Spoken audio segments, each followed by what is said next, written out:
أعوذ بالله السميع العليم من الشيطان اللعين الرجيم بسم الله الرحمن الرحيم الحمد لله رب العالمين والصلاة والسلام على أشرف الأنبياء والمرسلين وخاتم النبيين أبي القاسم محمد صلى الله عليه وسلم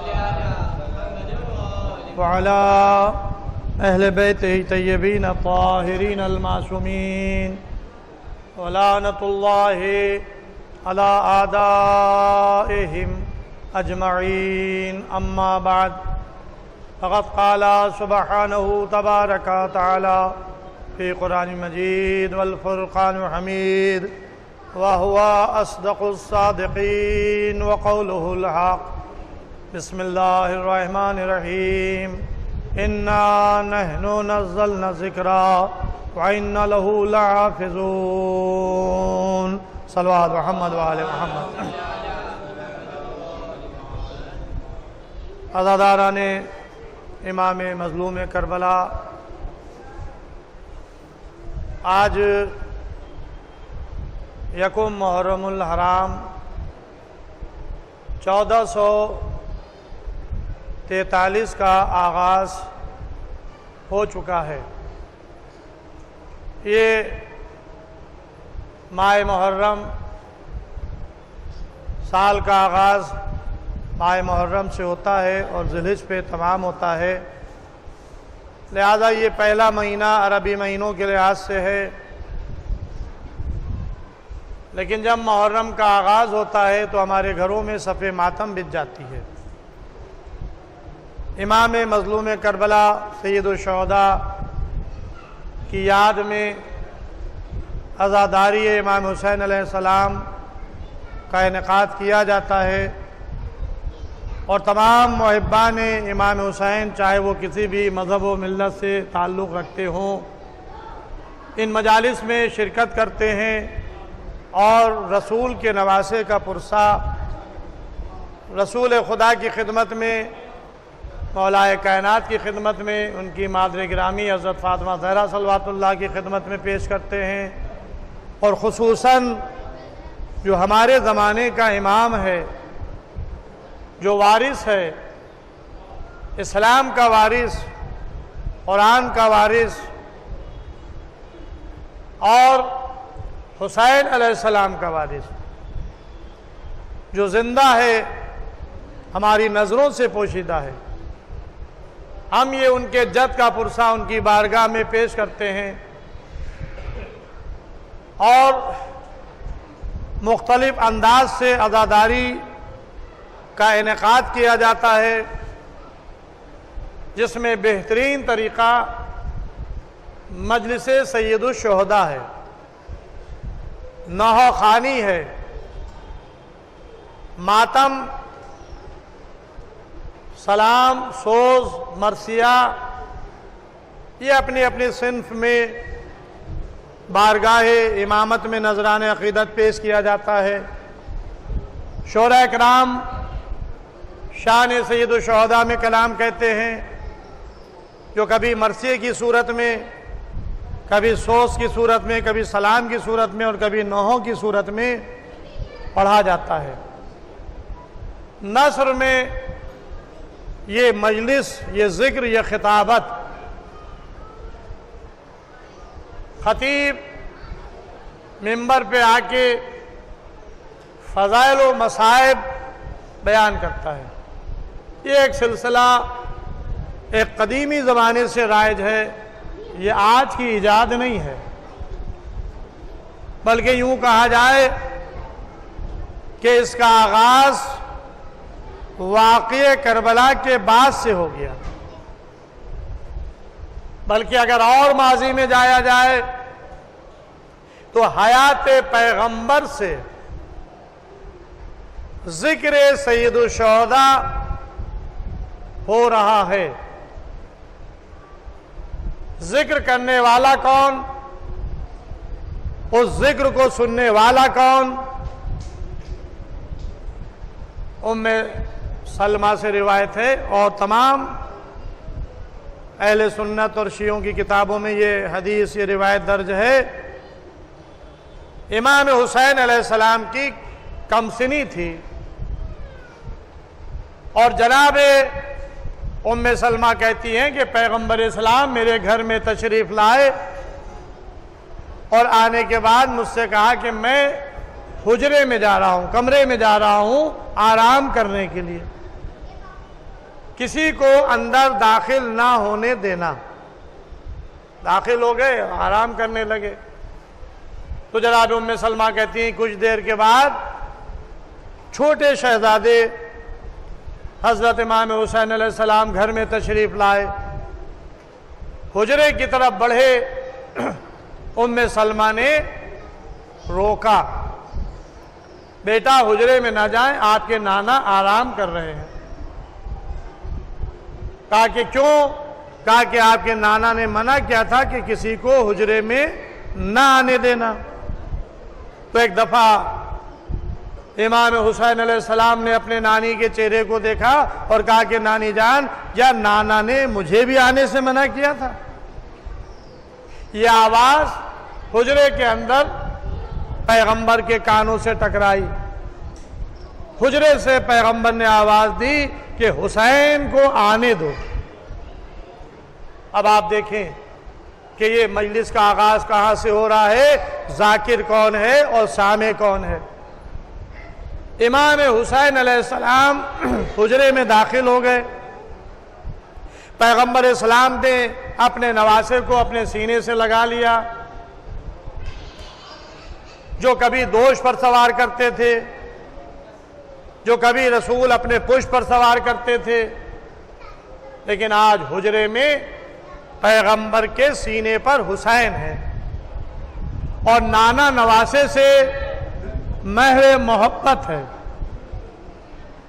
یہ آواز جناب ام سلمہ کے کانوں سے ٹکرا رہی ہے کہ تھوڑی دیر نہ گزری تھی کہ جبرائیل امین نازل ہوتے ہیں، اور آ کر پیغمبر سے کہتے ہیں کہ یا رسول اللہ، جس نواسے کو آپ اتنا چاہتے ہیں اور اتنی محبت کرتے ہیں، یہ نواسا کربلا کے میدان میں 3 دن کا بھوکا پیاسا ذبح کیا جائے گا۔ اب یہ ظاہر ہے کہ ذکر حسین جبرائیل امین نے کیا، جبرائیل نے اللہ سے سنا، تو پہلا ذاکر اللہ اور سننے والے جبرائیل، دوسرے ذاکر جبرائیل، سننے والے پیغمبر۔ جب مصائب سید الشہداء رسول خدا نے سنے تو رسول گریہ فرمانے لگے۔ اب آپ دیکھیں کہ یہ گریہ حجرے میں فرمایا، لیکن جناب ام سلمہ کہتی ہیں کہ رسول کے گریے کی آواز بلند ہوئی، اتنی بلند ہوئی کہ حجرے سے جناب ام سلمہ کے کانوں تک پہنچی۔ اور اس کے بعد جب رسول خدا جناب ام سلمہ کے پاس آئے تو جناب ام سلمہ نے پوچھا کہ یا رسول اللہ، جب آپ کا نواسا آپ کے پاس حجرے میں گیا ہے اور آپ اپنے نواسے سے محو گفتگو تھے، پیار کر رہے تھے، خوش ہو رہے تھے، تو یہ اچانک آپ کی آواز گریہ کیوں بلند ہوئی؟ تو پیغمبر نے فرمایا کہ جب میں حسین سے محبت کر رہا تھا، اظہار مسرت کر رہا تھا، تو جبرائیل امین آئے اور انہوں نے آ کر مجھے خبر دی کہ یہ نواسا آپ کا بھوکا اور پیاسا ذبح کیا جائے گا۔ تو یہ ہے آغاز ذکر سید الشہداء، شہادت حسین سے پہلے۔ اور یہاں پر ایک اور چیز حدیث میں ملتی ہے کہ جبرائیل امین نے جب کربلا کی اور شہادت کی خبر دی تو خاک بھی لے کر آئے، شیشے میں، ایک شیشے میں کربلا کی مٹی لے کر آئے، جو مٹی جناب ام سلمہ کو پیغمبر نے حوالے کر دی، اور اس جملوں کے ساتھ کہ دیکھو جب یہ خاک کربلا کی مٹی جس کو جبرائیل امین نے مجھے لا کر دی ہے، جب یہ خون میں تبدیل ہو جائے سمجھ لینا کہ میرا نواسہ حسین مارا گیا۔ یہ رازدار واقعہ کربلا پیغمبر نے ام سلمہ کو قرار دیا۔ اب ہمارے گھروں میں تعزیے لا کر رکھے جاتے ہیں، ادھر چاند رات ہوئی، عزا خانے سج گئے، گھر میں تعزیے آئے، علم کھڑے ہوئے، تعزیے رکھے جاتے ہیں، ماتم ہوتا ہے۔ تو یہ خاک کربلا، تربت کربلا، جبرائیل لانے والے، رسول کو خاک کربلا سونپنے والے، اور یہ خبر دینے والے کہ جب یہ خاک خون میں بدل جائے تو آپ کا نواسہ کربلا میں مارا جائے گا، قتل کیا جائے گا۔ یہ راز آپ نے ام سلمہ کے حوالے کر دیا۔ ام سلمہ نے اس خاک کو شیشے میں خاک تھی اس کو اپنے گھر کے ایک طاق میں رکھ دیا۔ ظاہر ہے کہ یہ رسول خدا کی حیات کا واقعہ ہے، اور کربلا کا واقعہ جو رونما ہوا ہے وہ سن 61 ہجری میں، یعنی تقریباً پیغمبر کی وفات کے 50 سال کے بعد، 50 سال تک جناب ام سلمہ نے اس خاک کربلا کی حفاظت کی اور اس کو ایک طاق میں رکھا، کربلا کی مٹی کو۔ تو یہ ہے عزائے سید الشہداء جو ہم آپ بجا لاتے ہیں، یہ سنت ہے، اجر و ثواب بے انتہا ہے۔ اور عزیزوں، یہ مجالس جو فرش ادا بچتی ہے، اس میں صرف آپ ہی شریک نہیں ہیں، اس میں ملائکہ بھی آتے ہیں، اس میں ارواح انبیاء بھی آتی ہیں، ارواح معصومین علیہ السلام بھی آتی ہیں۔ اس سلسلے میں بہت سے روایات تاریخ میں موجود ہیں، لہذا ان مجالس کے ذریعے سے اسلام کا پیغام لوگوں تک پہنچتا ہے۔ بلکہ میں یہ جملہ کہا کرتا ہوں کہ یہ مجالس ہی نہیں بلکہ یہ اوپن یونیورسٹی ہے نام حسین پر، جس میں شرکت کے لیے نہ کسی مذہب و ملت کی قید ہے، نہ کسی سن و سال کی قید ہے۔ اگر کوئی علم حاصل کرنا چاہتا ہے تو وہ آئے فرش ادا پر بیٹھ جائے، چاہے وہ کسی بھی مذہب و ملت کا فرد ہو، چاہے اس کی عمر کتنی ہی کیوں نہ کم ہو یا زیادہ ہو۔ آپ دیکھتے ہیں کہ اس فرش ادا پر بچے بھی آتے ہیں، نوجوان بھی آتے ہیں، جوان بھی آتے ہیں، بوڑھے بھی آتے ہیں، مسلم بھی آتے ہیں، غیر مسلم بھی آتے ہیں، اس لیے کہ یہاں سے اسلام کا پیغام نشر کیا جاتا ہے، یہاں سے اللہ کا کلام پیش کیا جاتا ہے، یہاں سے کلام پیغمبر کو پیش کیا جاتا ہے، یہاں سے احادیث کو بیان کیا جاتا ہے، یہاں سے تاریخ کو بیان کیا جاتا ہے، یہاں سے سیرت معصومین کو پیش کیا جاتا ہے۔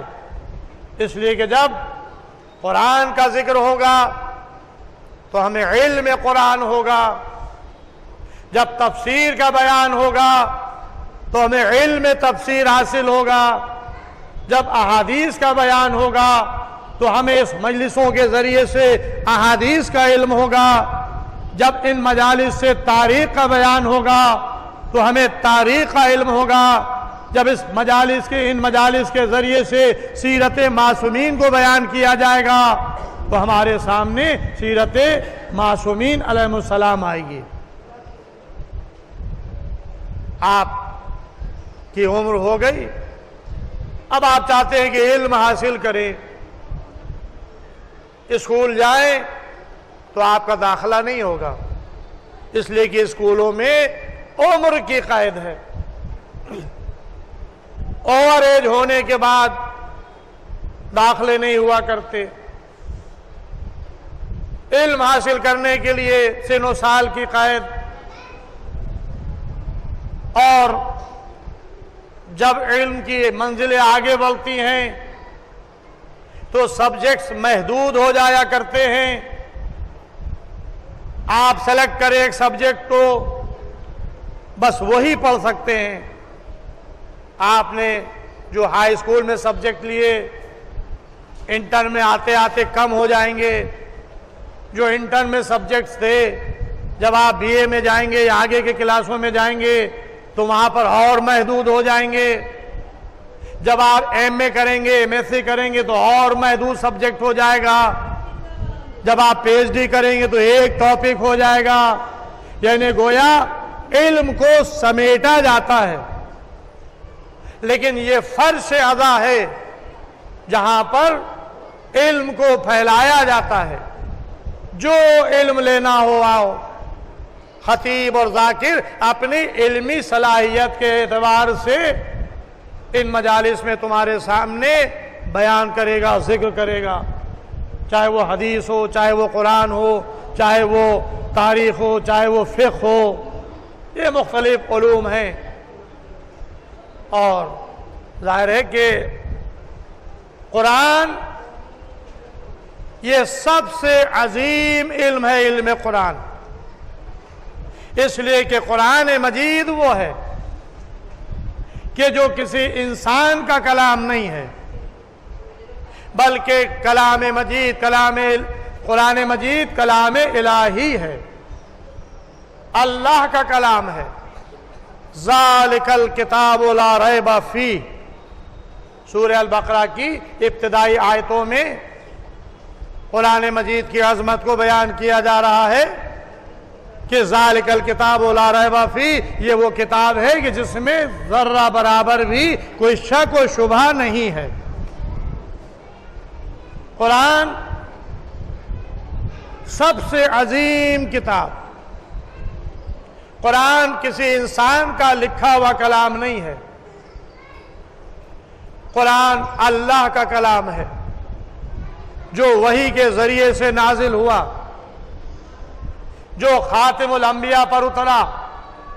کل کی مجلس میں آپ کے سامنے عرض کر چکا کہ خداوند عالم نے سورہ الحجر کی 9ویں آیت میں اعلان کیا ہے، اِنَّا نَحْنُ نَزَّلْنَا ذِکْرَا، یقیناً بے شک ہم نے اس ذکر کو نازل کیا ہے، وَإِنَّ لَهُ لَحَافِظُونَ، اور بے شک ہم ہی اس کی حفاظت کرنے والے ہیں۔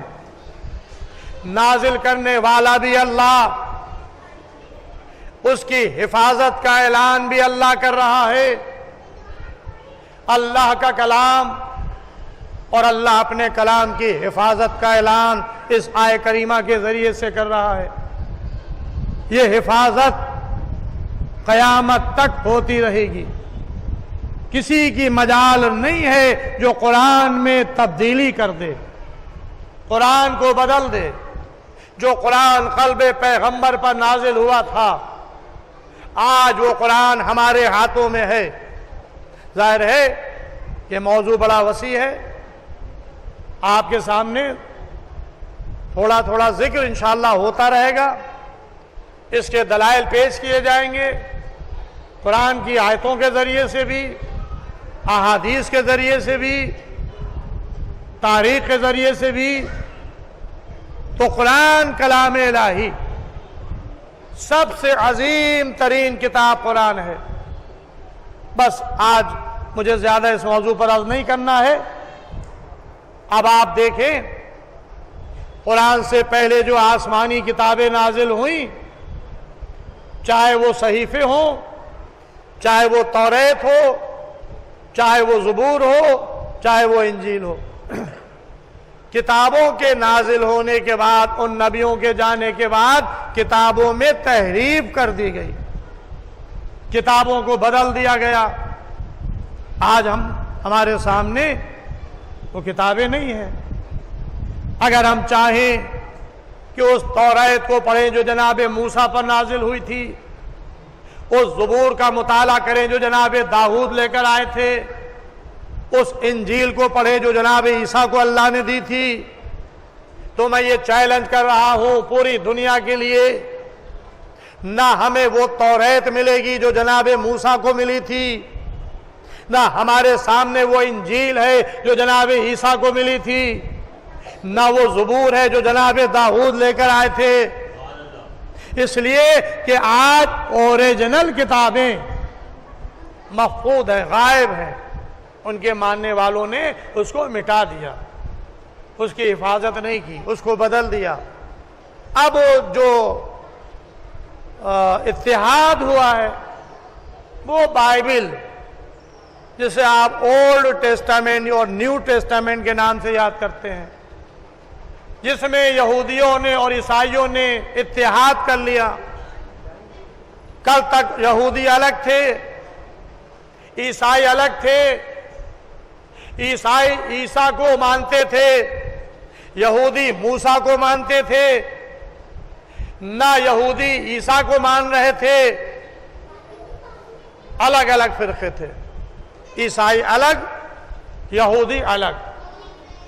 توریت موسیٰ کی کتاب، انجیل عیسیٰ کی کتاب۔ لیکن آج دنیا میں یہودیوں نے اور عیسائیوں نے اتحاد کر لیا، اب ان کتابوں کو یکجا کر لیا۔ توریت الگ نہیں ہے، انجیل الگ نہیں ہے، اولڈ ٹیسٹامنٹ اور نیو ٹیسٹامنٹ کے نام سے بائبل کی صورت میں ہمارے سامنے موجود ہے۔ کس زبان میں نازل ہوئی تھی؟ لیکن آج یہ کتابیں جو بائبل اور توریت کے نام سے، انجیل کے نام سے ہمارے سامنے ہیں، دنیا کی ہر زبان میں آپ کو مل جائیں گی، پڑھ لیں۔ لیکن وہ لینگویج، وہ زبان جس میں یہ اتری تھی، نازل ہوئی تھی اور نبیوں کو دی گئی تھی، وہ زبان آج نہیں ہے۔ اور آپ جانتے ہیں کہ اوریجنل لینگویج میں اور ٹرانسلیشن میں کتنا فرق ہو جاتا ہے، بات اور مفہوم مفقود ہو جاتا ہے۔ جو اصل زبان میں چاشنی اور حقیقت ہے وہ اس کے ترجمے میں باقی نہیں رہتی، یہ ہر زبان کا طریقہ ہے۔ تو جب اوریجنل لینگویج میں وہ کتابیں نہیں ہیں تو ہم کیسے فیصلہ کریں کہ یہ توریت و انجیل وہی ہے جو جناب موسیٰ اور جناب عیسیٰ لے کر آئے تھے؟ یہ میرا چیلنج ہے پوری دنیا کے انسانوں کے لیے، چاہے وہ یہودی ہو چاہے عیسائی ہو۔ لیکن میں اس بات کو بڑے اطمینان کے ساتھ پیش کر رہا ہوں کہ اللہ نے قرآن کو جس زبان میں نازل کیا تھا وہ زبان تھی عربی، اور آج ہمارے ہاتھوں میں جو قرآن ہے وہ قرآن عربی، یعنی اوریجنل لینگویج میں تبدیلی نہیں آئی۔ قرآن کے ترجمے ہر لینگویج میں مل جائیں گے، انگریزی میں اٹھا کر پڑھ لیں، اردو میں پڑھ لیں، ہندی میں پڑھ لیں، بنگالی میں پڑھ لیں، دنیا کی مختلف زبانوں میں آپ کو قرآن کے ترجمے مل جائیں گے، ترجمے مل جائیں گے، لیکن اوریجنل زبان بھی باقی۔ اور صرف زبان باقی نہیں ہے بلکہ ہمارے اعمال، ہمارے افعال میں رچ بس گئی ہے۔ روزانہ ہم قرآن کو اس کی اصلی زبان میں تلاوت کرتے ہیں، چاہے کوئی جاہل ہو چاہے کوئی عالم ہو، اس لیے کہ اسلام نے قرآن کو ہر انسان کو پڑھنے کے لیے اس پر واجب قرار دیا، خاص طور سے مسلمان۔ اس لیے کہ جب نماز آپ پڑھیں گے تو نماز اپنی لینگویج میں آپ نہیں پڑھیں گے، چاہے آپ کسی بھی ملک کے رہنے والے ہوں۔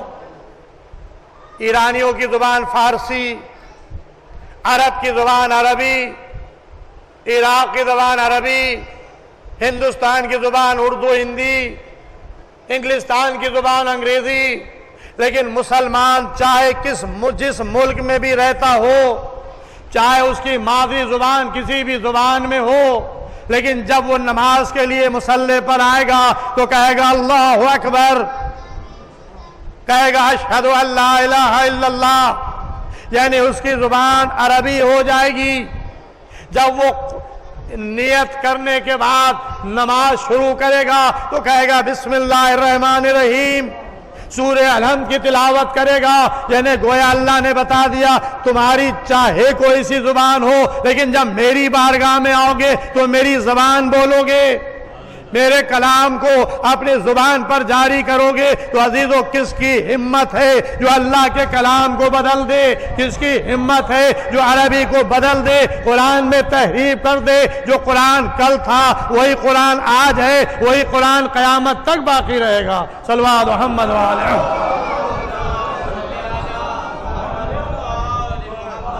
تو اب ظاہر ہے کہ یہ تقریباً سال بھر ہونے والا اس موضوع کو چھڑے ہوئے، تو میں نے سوچا کہ اس سال کا اشرا اسی موضوع پر پڑھوں، حفاظت قرآن۔ حفاظت قرآن، بھائی یہ کسی کو ذمہ داری سونپی نہیں گئی ہے جس سے آپ چھین لیں، اللہ نے اسے اپنے اختیار میں رکھا ہے۔ قرآن ہم نے نازل کیا ہے، تمہاری کیا مجال کہ تو تم قرآن کو بدل دو، اور جب ہم نے نازل کیا ہے تو ہم ہی اس کی حفاظت کریں گے۔ آپ کو میں نے کل آپ کے سامنے عرض کیا تھا کہ جب وہ کسی شے کا ارادہ کر لے تو کسی کی مجال نہیں ہے کہ اس ارادے کو بدل دے۔ کل جناب موسیٰ کا واقعہ تفصیل سے میں نے آپ کے سامنے پیش کیا تھا۔ فرعون چاہتا تھا، جو اپنے زمانے کا ظالم و جابر بادشاہ، جو اپنے کو خدا بھی کہلوا رہا تھا، کیا اس نے موسیٰ کی ولادت کو روک لیا؟ ارادہ اللہ کا تھا موسیٰ پیدا کرنا، اللہ کا ارادہ تھا موسیٰ کو پیدا کرنا۔ فرعون چاہتا تھا کہ موسیٰ نہ پیدا ہوں، 70,000 بے گناہ بچوں کو قتل کرا دیا، لیکن موسیٰ کی ولادت کو نہیں روک سکا۔ بس ایک واقعہ آج اس ذیل میں عرض کرنا ہے اور اس کے بعد ربط مسائل۔ شداد نمرود، قرآن مجید میں جناب ابراہیم کے واقعات کے ساتھ نمرود کا تذکرہ آیا ہے۔ جناب ابراہیم کون ہے؟ موحد، اللہ کو ایک ماننے والے، بت پرستی کے خلاف آواز بلند کرنے والے، ستارہ پرست، آفتاب کی پوجا کرنے والوں، مہتاب کے سامنے سر جھکانے والوں کی رد کرنے والے۔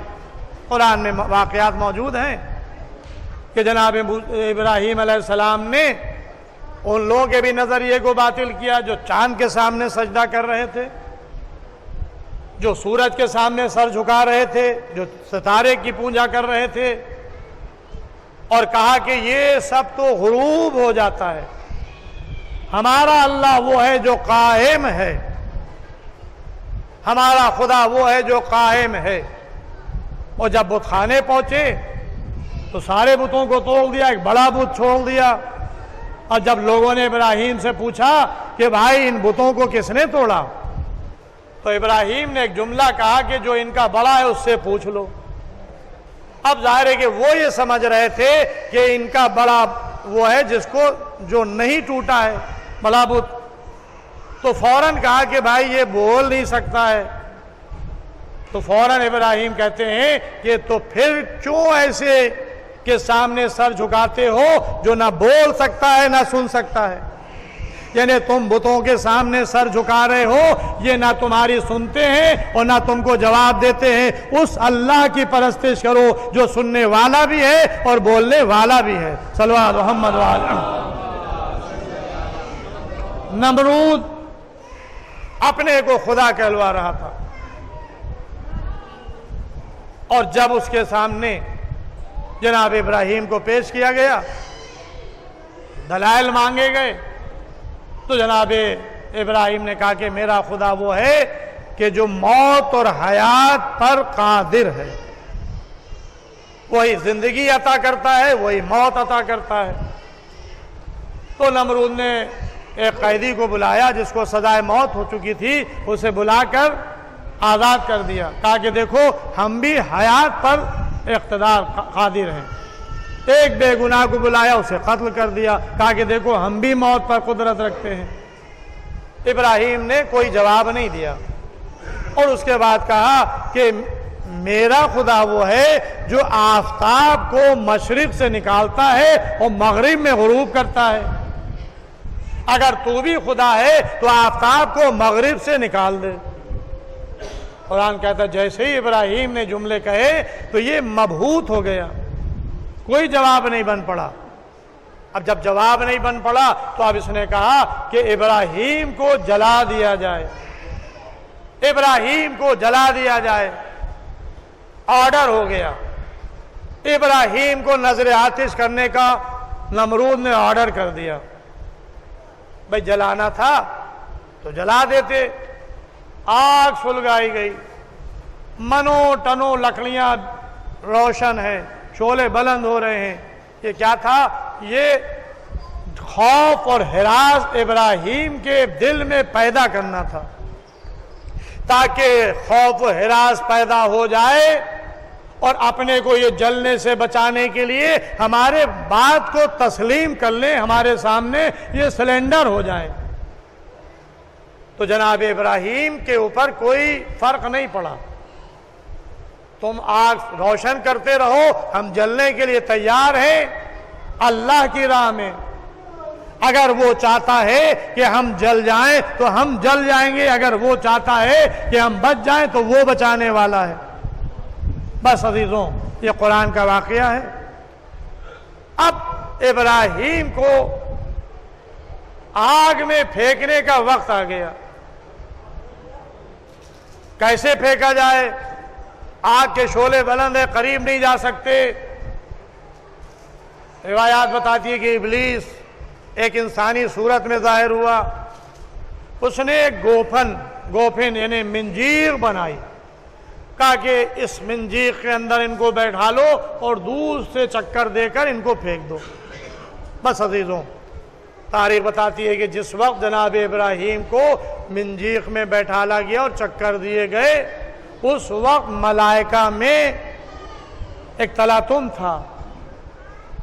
بارگاہ الہی میں فرشتے کہہ رہے تھے پروردگار تیرا ایک بندہ زمین پر تیری عبادت کرنے والا جسے آج نظر آتش کیا جا رہا ہے، کیا تو اسے جلنے دے گا؟ آواز آئی کہ کیا تم بچانا چاہتے ہو؟ اگر تم بچانا چاہتے ہو تو جاؤ بچاؤ، ہماری اجازت ہے۔ ابراہیم کا امتحان ہو رہا تھا۔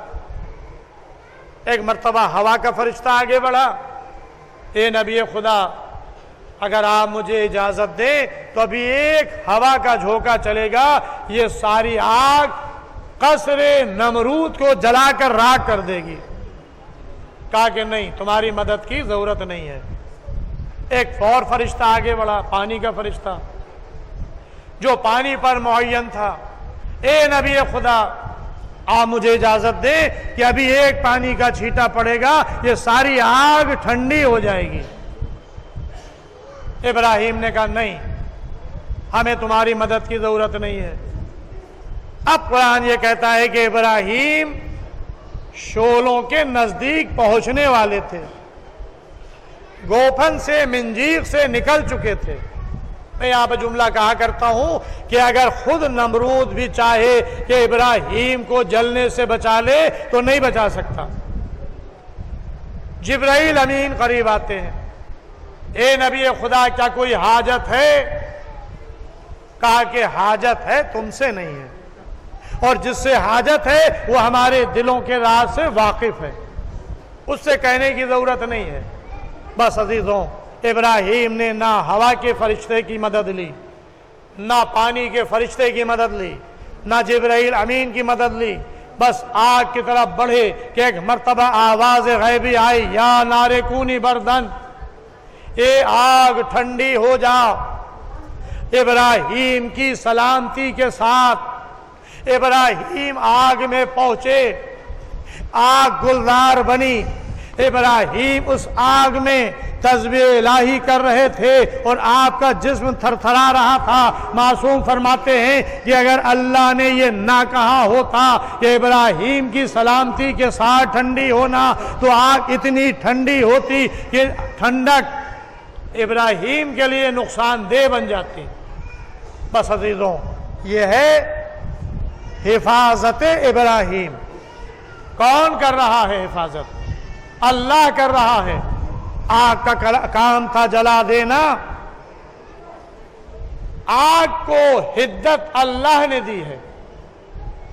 جو آگ کو جلانے کی طاقت دے رہا ہے وہی آگ کو حکم دے رہا ہے کہ یا نار کونی بردن، اے آگ ٹھنڈی ہو جا ابراہیم کی سلامتی کے ساتھ۔ ابراہیم نار نمرودی میں پہنچے، آگ گلزار بن گئی اور ابراہیم محفوظ رہے۔ تو اللہ کی حفاظت کا یہ کرشمہ ہے، وہ چاہتا ہے تو اپنے حبیب کو بچا لیتا ہے، وہ چاہتا ہے تو اپنے خلیل کی حفاظت کر لیتا ہے۔ صلوات محمد وآل محمد۔ بس عزیزوں، یہ ہے ابراہیم کی عظمت، جو امام حسین علیہ السلام کے جد ہیں، انہی کی ذریت، انہی کی اولاد ہمارے آپ کے تیسرے امام امام حسین علیہ السلام ہے۔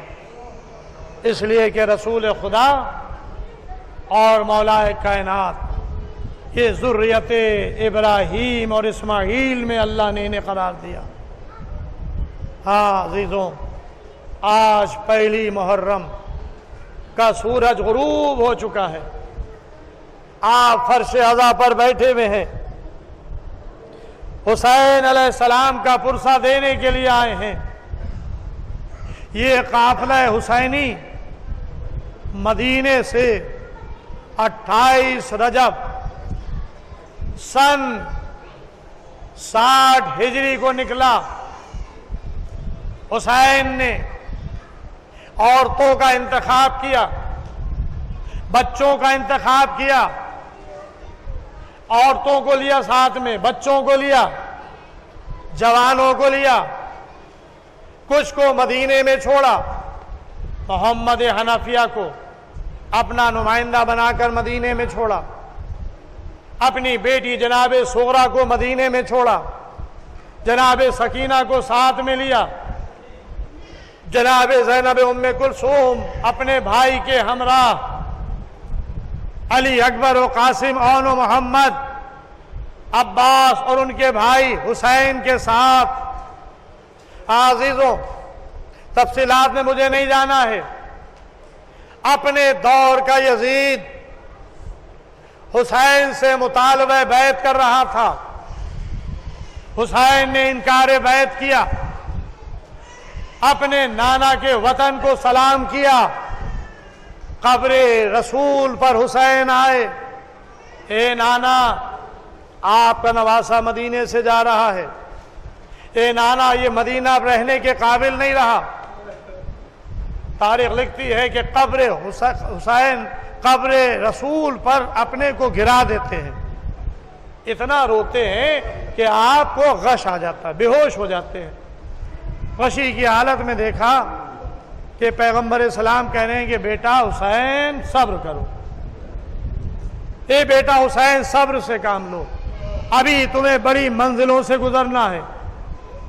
پیغمبر اسلام نے صبر کی تلقین حسین کو کی، نواز رسول نے قبر حسین کو الوداع کہا، جنت البقیع میں آئے، ماں کی لحد کو چھوڑا، اے اماں خدا حافظ، بھائی کی قبر کو آ کر سلام کیا، بھیا حسن تمہارا بھائی مدینے سے جا رہا ہے، خدا حافظ۔